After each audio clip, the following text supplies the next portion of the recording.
Padmesh institute of वैदिक sciences की ओर से केतु पद्मेश का नमस्कार। ये सप्ताह बहुत ही महत्वपूर्ण है। महिलाओं के लिए तो विशेष रूप से महत्वपूर्ण है। करवा चौथ का पर्व है। उसका एक ही सपना होता है, मेरा पति देखे तो हमें देखे, उसकी आंखों से अमृत वर्षा हो, वाणी से रसधार हो और उपहार लाए तो हमें लाए, पैसे कमाए तो उसका उपयोग हम करें, जी भर करके प्यार करे तो हमें करे, और पति हमारा स्वस्थ रहे, दीर्घायु रहे। कितनी कोमल कल्पनाएं हैं, आशाएं हैं अपने पति से। होना भी चाहिए। एक जीवन लंबा होता है और उस जीवन में अगर दाम्पत्य सुख नहीं है, पति पत्नी के रिश्ते अच्छे नहीं हैं, तो उसका बुरा प्रभाव बच्चों पर भी पड़ता है, टूटन भी होती है। मैंने आपको एक कुंडली का विश्लेषण किया था 13 अगस्त 1946 की, वृषभ लग्न की।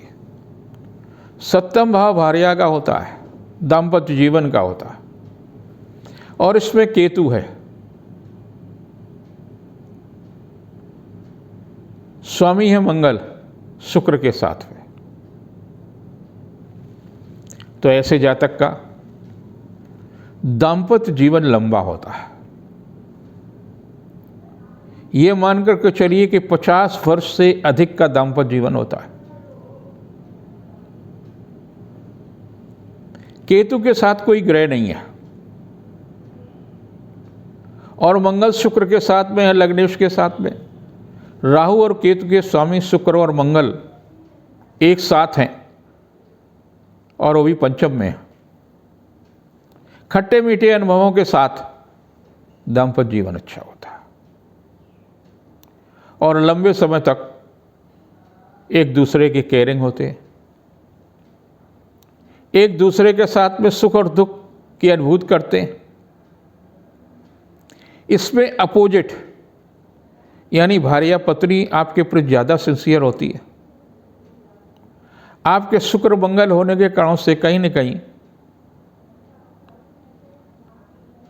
अफेयर भी शादी से पहले भी हो सकता है, इसकी भी संभावना होती है। लेकिन जिस लड़की से भी विवाह आपका होता है, उसके साथ में लंबे समय तक पारी होती है, संतान भी होती है, लड़का भी होता है, लड़की भी होती है, और जीवन समृद्धि की ओर होता है। ऐसे जातक की भी पत्नी करवा चौथ का पर्व मनाएंगे। रविवार के दिन है, वृषभ का चंद्रमा होगा, 8 बजे के बाद ही चंद्रमा का उदय होगा। वृषभ के चंद्रमा का तात्पर्य है कि कुछ न कुछ जिंदगी में ऐसे देखिए जिससे सुख शांति और समृद्धि आए, और अगर ऐसा आप करते हैं तो आपका दाम्पत्य जीवन अच्छा होगा। इसमें कार्तिकेय का भी पूजन होता है, चंद्रमा का भी पूजन होता है,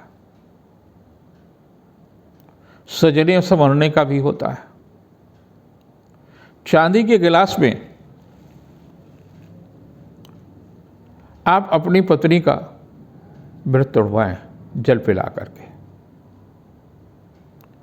ये इसका एक विशेष सगुन होगा, उससे आप दोनों के बीच में प्रेम बहुत होगा।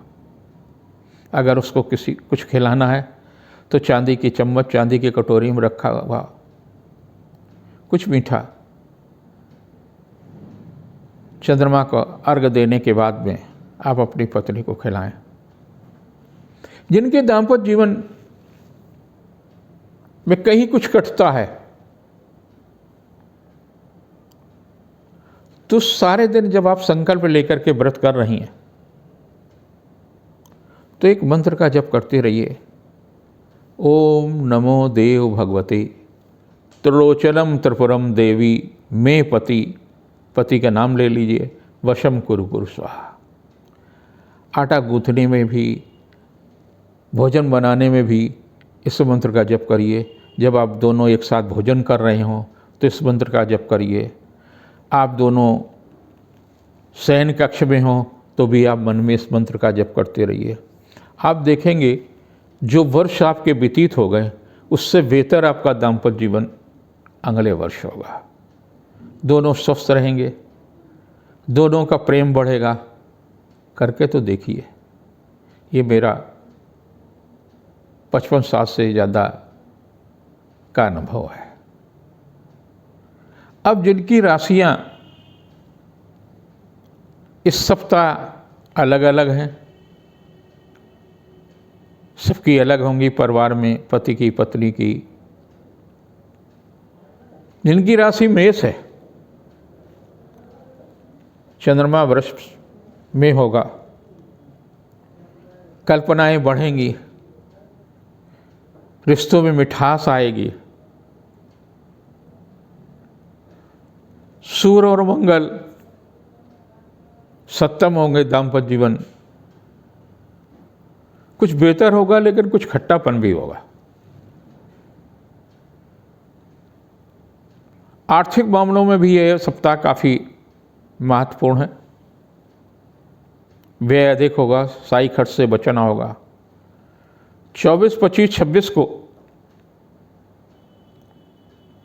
उपहार, सम्मान, रिश्तों में मजबूती आएगी। 27, 28 कुछ तनावपूर्ण तिथियां हो सकती हैं। व्यवसायिक मामलों में सफलता मिलेगी, घर गृहस्थी के कामों में व्यस्त रहेंगे।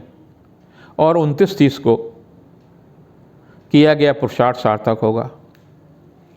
जीविका के क्षेत्र में प्रगति होगी, दूसरे से सहयोग लेने में सफलता मिलेगी, भाई बहनों का प्यार मिलेगा। जिनकी राशि वृषभ है उनके लिए तो बहुत ही अच्छा है। अच्छे दाम्पत्य जीवन के लिए अच्छे संकल्प के साथ में और जो मैंने मंत्र बताया उसके साथ अगर आप जप करते हैं तो अगले वर्ष का जो दाम्पत्य जीवन होगा वो सुखद और उत्साहवर्धक होगा। 24, 25, 26 आपके लिए काफ़ी महत्वपूर्ण तिथियां हैं। उपहार, सम्मान, यश, कीर्ति में वृद्धि होगी, रिश्तों में मजबूती आएगी। 27, 28 को आर्थिक पक्ष मजबूत होगा, धन, यश, कीर्ति में वृद्धि होगी। और 29, 30 को अधीनस्थ कर्मचारी, पड़ोसी या किसी रिश्तेदार के कारण तनाव भी बन सकता है। जिनकी राशि मिथुन है, थोड़ा सा तनावपूर्ण, थोड़ा सा उपहार का, छोटी छोटी बातों पर गुस्सा आना, ये सारी सब चीज़ें रहेंगी। स्वास्थ्य के प्रति सचेत रहने की आवश्यकता है, क्योंकि चंद्रमा आपके 12वें राशि से है तो कहीं न कहीं तनाव देगा। मन खिन्न हो सकता है, चिड़चिड़ापन बढ़ सकता है, संयम रखें। 24, 25, 26 ऐसी ही कुछ तिथियां हैं, लेकिन 27, 28 महत्वपूर्ण तिथियां हैं। रिश्तों में मजबूती आएगी, पारिवारिक जीवन सुखमय होगा, आर्थिक पक्ष मजबूत होगा। 29, 30 को धन, सम्मान, यश, कीर्ति में वृद्धि होगी। सामाजिक कार्यों में रुचि लेंगे, पारिवारिक जीवन सुखमय होगा। जिनकी कर्क राशि है, भावुकता बढ़ेगी, रिश्ते मजबूत होंगे, भाई बहन का सहयोग मिलेगा, दाम्पत्य जीवन सुखमय होगा, उपहार सम्मान की भी स्थिति सुखद होगी। 24, 25, 26 सुखद और उत्साहवर्धक तिथियाँ हैं। व्यवसायिक जीवन सुखमय होगा, आर्थिक पक्ष मजबूत होगा, किसी कार्य के संपन्न होने से आत्मविश्वास में वृद्धि होगी। 27, 28 को मन खिन्न हो सकता है, स्वास्थ्य के प्रति सचेत रहने की आवश्यकता है, व्यर्थ की उलझने रहेंगी। 29, 30 को आर्थिक मामलों में लाभ मिल सकता है, जीविका के क्षेत्र में प्रगति होगी, शासन सत्ता से भी सहयोग मिलेगा, किसी कार्य के संपन्न होने से आत्मविश्वास में वृद्धि होगी। जिनकी राशि सिंह है, सूर्य और मंगल का परिवर्तन आपके लिए सुखद है, दाम्पत्य जीवन के लिए भी अच्छा होगा, दूसरे से सहयोग लेने में अच्छा होगा, शासन सत्ता से भी सहयोग मिल सकता है, स्थानांतरण, विभागीय परिवर्तन, नए अनुबंध की दिशा में भी लाभ मिलेगा। 24, 25, 26 काफ़ी महत्वपूर्ण तिथियां हैं। महिला अधिकारी का सहयोग मिलेगा, दाम्पत्य जीवन सुखद होगा, पारिवारिक प्रतिष्ठा बढ़ेगी। 27, 28 को किया गया पुरुषार्थ सार्थक होगा, रिश्तों में मजबूती आएगी, दूसरे से सहयोग लेने में सफल होंगे। लेकिन 29, 30 तनावपूर्ण तिथियां हैं, स्वास्थ्य के प्रति सचेत रहने की आवश्यकता, मन अशांत हो सकता है।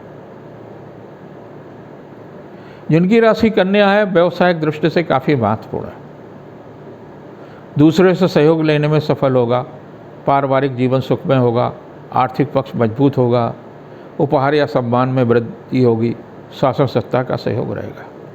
जीविका के क्षेत्र में चल रहा प्रयास सार्थक होगा, कोई ऐसा कार्य भी होगा जिससे मन प्रसन्न हो, उल्लास में हो।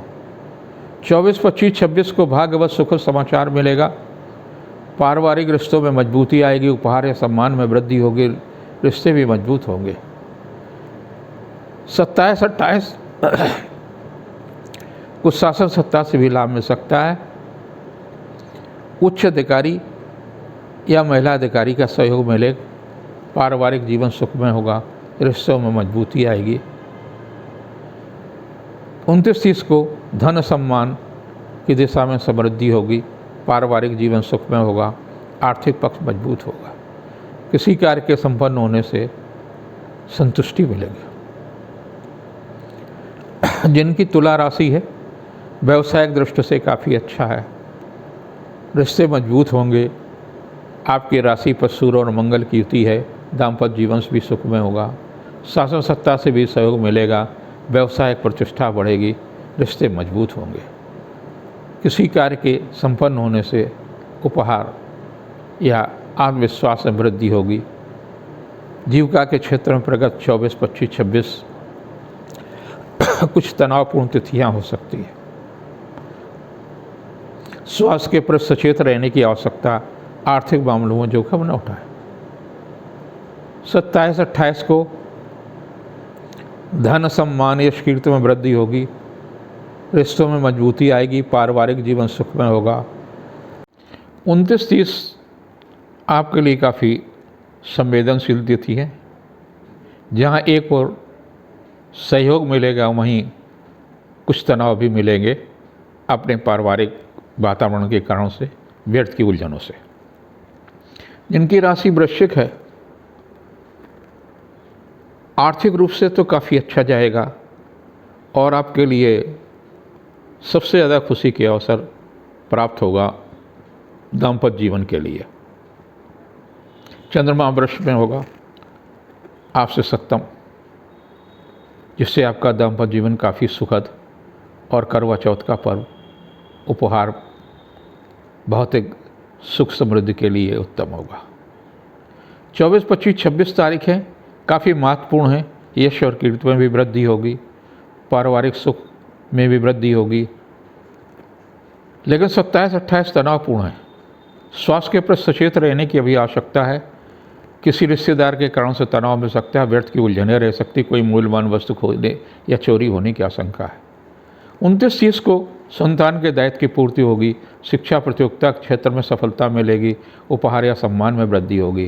जिनकी राशि धन है, जीविका के क्षेत्र में प्रगति होगी, शासन सत्ता का सहयोग मिलेगा। लेकिन कुछ दाम्पत्य जीवन में कुछ तनाव आ सकता है, व्यर्थ की उलझने आ सकती, छोटी छोटी बातों को तूल मत दें, अहम का प्रतिष्ठा का प्रश्न न बना है। ऐसी कुछ 24, 25, 26 तारीखें हैं जो काफ़ी महत्वपूर्ण पर्व और त्यौहार एक दूसरे के लिए होता है। करवा चौथ का उस दिन आप आपस में टकराव और तनाव की स्थितियाँ न उत्पन्न करें, तीसरे के कारण से झगड़ा विवाद न उत्पन्न होने दें। 27-28 को व्यवसायिक बुद्धि कौशल से किया गया रिश्ता भी ठीक होगा, संबंधों में मजबूती आएगी, दाम्पत्य जीवन में भी सुधार आएगा। और 29-30 को किसी पारिवारिक महिला के कारण से या किसी रिश्तेदार के कारण से तनाव मिल सकता है, स्वास्थ्य के प्रति सचेत रहने की आवश्यकता है। मकर, आर्थिक मामलों में उत्तम होगा, दाम्पत्य जीवन भी सुखमय होगा, रिश्तों में मजबूती आएगी, पारिवारिक प्रतिष्ठा आएगी, बुद्धि कौशल से किया गया कार्य संपन्न होगा, संतान के दायित्व की पूर्ति होगी। 24, 25, 26 ऐसी ही तिथियाँ हैं जिससे मन प्रसन्न होगा, उपहार मिल सकता है, आत्मविश्वास में वृद्धि होगी। 27-28 को आर्थिक मामलों में सफलता मिलेगी, लेकिन किसी रिश्तेदार के कारण से, किसी परिजन के कारण से तनाव भी मिल सकता है। और 29-30 को किया गया पुरुषार्थ सार्थक होगा, उपहार या सम्मान में वृद्धि होगी, शासन सत्ता का सहयोग मिलेगा, व्यवसायिक प्रतिष्ठा बढ़ेगी। जिनकी कुंभ राशि है, व्यस्तता बढ़ेगी, धन यश कीर्ति में वृद्धि होगी, सामाजिक प्रतिष्ठा बढ़ेगी, उपहार या सम्मान में वृद्धि होगी। कुछ तनाव भी मिल सकते हैं, ज़्यादा उदारवादी होने के कारण से मन क्लेश दे सकता है। आर्थिक मामलों में जोखिम ना उठाएं। 24-25 को रिश्तों में मजबूती आएगी, उपहार सम्मान यश कीर्ति में वृद्धि होगी, सामाजिक प्रतिष्ठा बढ़ेगी। 26-27 बल्कि 28 तक का जो समय है वो काफ़ी अच्छा है, सुखद होगा, उपहार सम्मान यश कीर्ति मिलेगी। लेकिन 29-30 कुछ तनावपूर्ण तिथि हो सकती है, स्वास्थ्य के प्रति सचेत रहने की आवश्यकता है, व्यर्थ की उलझने रहेंगे, आर्थिक मामलों में जोखिम न उठाए। जिनकी राशि मीन है, पारिवारिक दृष्टि से उत्तम होगा, उपहार सम्मान यश कीर्ति में वृद्धि होगी, रिश्तों में मजबूती आएगी, दाम्पत्य जीवन भी सुखद होगा। 24, 25, 26 ऐसी ही तिथियाँ हैं जिसमें रिश्तों में मजबूती आ सकती है, आर्थिक पक्ष मजबूत आएगा, व्यवसायिक प्रतिष्ठा बढ़ेगी।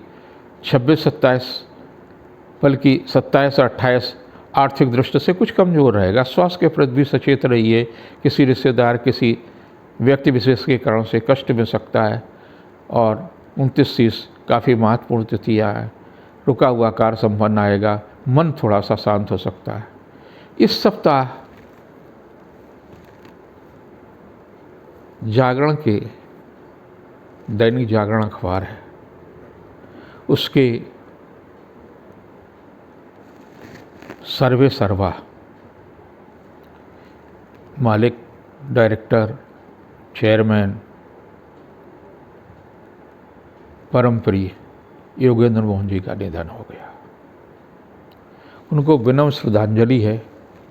उनसे मेरे पिछले 50 वर्ष के रिश्ते थे, पारिवारिक रिश्ते रहे। उनके जाने से व्यक्तिगत मेरी क्षति भी हुई है। ईश्वर उन्हें मोक्ष प्राप्त करे। सीनियर IAS अनीता भटनागर जैन, उनकी माँ बीना भटनागर कृष्ण की परम उपासक थी। कानपुर में इस्कॉन मंदिर बनाने में उनका बड़ा योगदान था। मेरे प्रति भी उनकी बड़ी आस्था थी। पहली ईंट, नींव की जो ईंट है वो उन्होंने मुझसे ही लगवाई थी। उनका भी निधन हो गया। उनको भी कृष्ण धाम में स्थान प्राप्त हो, ऐसी मेरी कामना।